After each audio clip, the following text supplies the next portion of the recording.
ইয়া রাসূলুল্লাহ ওয়ারাফানা, আমি আল্লাহ বুলন্দ করেছি, আমি আল্লাহ বাড়িয়েছি, আমি আল্লাহ উঁচুতে নিয়ে গেলাম। লাকা যিকরা ইয়া রাসূলুল্লাহ, আপনি নবীর জিকির, আপনি নবীর শরণ, আপনি নবীর মান, আপনি নবীর মর্যাদা স্বয়ং পৃথিবীর জমিনে আর কেউ বাড়াই নাই।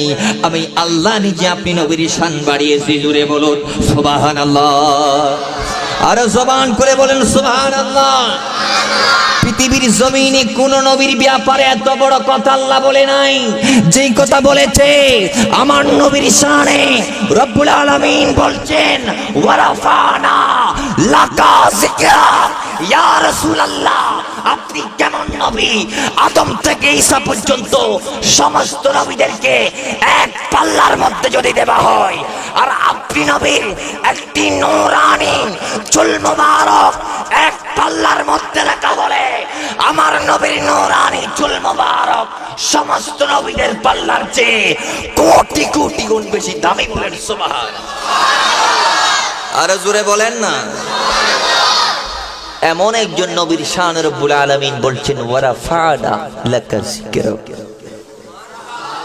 আর জোরে বলেন না বাবা। ওয়ারাফানা লাকা যিকরা, হে মাহবুব আপনি নবীর জিকিরকে আমি আল্লাহ বুলন্দ করেছি। বলেন সুবহানাল্লাহ। পৃথিবীর জমিনে কেউ যদি মরে পর্যন্ত চেষ্টা করে নবীর শান কমাইবার পারবে নি বাজান? আরে জোরে বলেন না। এই আওয়াজে বোঝা যায় ফাইরবো বাজান, ফাইরবো নাকি? কারা কারা ফারবের পক্ষে আছেন একটু হাতটা তুলে তো দেখি। আল্লাহ আল্লাহ, হাত নামান, হাত নামান। পৃথিবীর জমিনে সমস্ত মানুষ যদি সকাল থেকে সন্ধ্যা পর্যন্ত এই ডিউটি পালন করে যে আমরা নবীর শান কমাইবো, মান কমাইবো, কিয়ামতের আগে ফারবানি কি জন্য জানেন রে বাজান? আল্লাহ কয় ওয়ারাফানা লাকা যিকরাক, নবীরে আপনার শান তো আমি আল্লাহ নিজে বাড়িয়েছি। এখন আল্লাহ যিনি বাড়াচ্ছেন, সমস্ত সৃষ্টি যদি আল্লাহর বিপক্ষে যাইলে পারবে রে বাজান? আরে জোরে বলুন পারবে কি না? পারবে বাজান?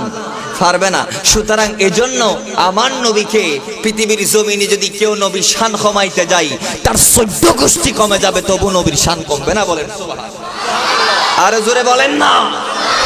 আরে তুমি মেহেরবান গো নবীজি, তুমি মেহেরবান, ও নবীজি তুমি মেহেরবান, বলো তুমি মেহের